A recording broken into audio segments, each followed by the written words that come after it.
Hello everyone. Our today's topic is primary and modal auxiliaries. The auxiliary means helping verbs. The three primary auxiliary verbs are be, have and do. They can act as main verb or helping verb in the sentences. It means कि primary auxiliaries में हमारे three primary auxiliaries verbs होते हैं. It means helping verbs होते हैं and they are be, have and do, and they can act as a main verb or helping verb in the sentence. It means कि या तो ये as a main verb यानी कि main verb मतलब जो मेन काम हो रहा होता है सेंटेंस में उसकी तरह एक्ट करते हैं और as an helping verb in the sentence. And what are helping verbs? Helping verbs are those verbs which completes the sentences or comes before main verb. Now, main verb. Main verb are those which can stand on their own in a sentence. मतलब main verb वो होते हैं जो sentence में अपने आप में ही sentence को पूरा करते हैं. Like he through the ball. I like watching films. मतलब ही थ्रू द बॉल, उसने बॉल फेंकी. I like watching films. मुझे फिल्म्स देखना पसंद है. It means the verb. काम क्या हो रहा है इस सेंटेंस में? In the first example this is through, फेंकने का. Second is I like watching films. Like यानी कि पसंद करना. किसी को पसंद करना भी हमारा क्या होता है? एक काम होता है. So these are main verbs, right? And they don't need any helping verb to complete their meaning. Helping verbs. Helping verbs are those which are used with other verbs to complete the meaning. It means helping verbs वो verbs होते हैं जो दूसरे verbs के साथ मिलके एक sentence का मीनिंग क्रिएट करते हैं और उस सेंटेंस का मतलब बनाते हैं. जैसे कि he is playing a guitar. वो गिटार बजा रहा है. They are watching a story. वह स्टोरी देख रहे हैं.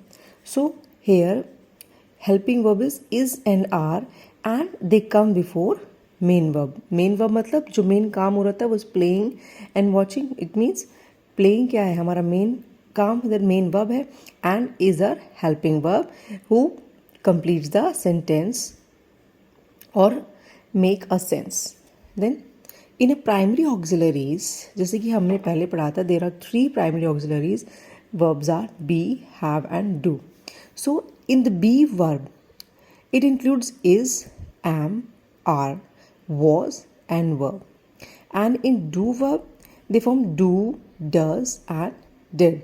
In a have verb it includes has, have and had. So as you see, is, am, are, was, were, they are helping verb of present continuous and past continuous. Do, does and did. Do and does are simple present or we can say indefinite tense.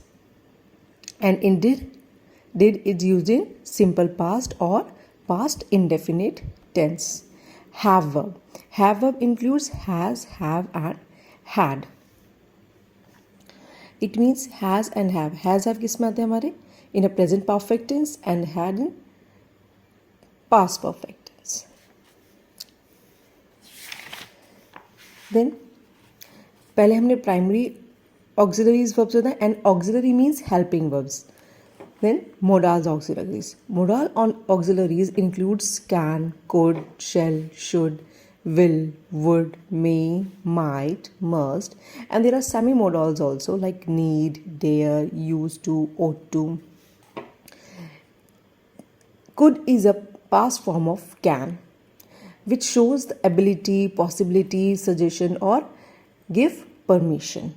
जो हमें ability बताए या किसी चीज़ की होने की possibility बताए या सजेशन दे और परमिशन दे दे, वो हमारा क्या आता है? Can not, could. Then shall, should, will, would. Would is a past tense, past form of verb of will, जिसमें कि हमें future possibilities, preferences, future action या कोई भी जनरल ट्रूथ होता है उसके लिए हम इसको यूज़ करते हैं. देन मे एंड माइट मतलब पॉसिबिलिटीज़ दिखाता है, परमिशन जैसे, और सजेशन है या फिर कोई भी कंडीशन लग रहा है, it might be raining today, आज शायद बारिश हो सकती है. So here we use might जहाँ पर हमारा क्या हो सकती है, पॉसिबिलिटी हमारी शो हो रही है. एंड इन मस्ट में स्ट्रॉन्ग पॉसिबिलिटी होती है. You must do it, you must go to the seminar today. Then obligation है, प्रोहिबिशन है, या स्ट्रॉन्ग रिकमेंडेशन हम जब करते हैं तब हम कहाँ यूज़ करते हैं, मस्ट का. And there are also semi-modals like need, dare, used to, ought to, like you need to hard work daily, or you need to exercise daily. So these are the semi-modals which plays as an helping verb in the sentences to complete the sentence. Thank you.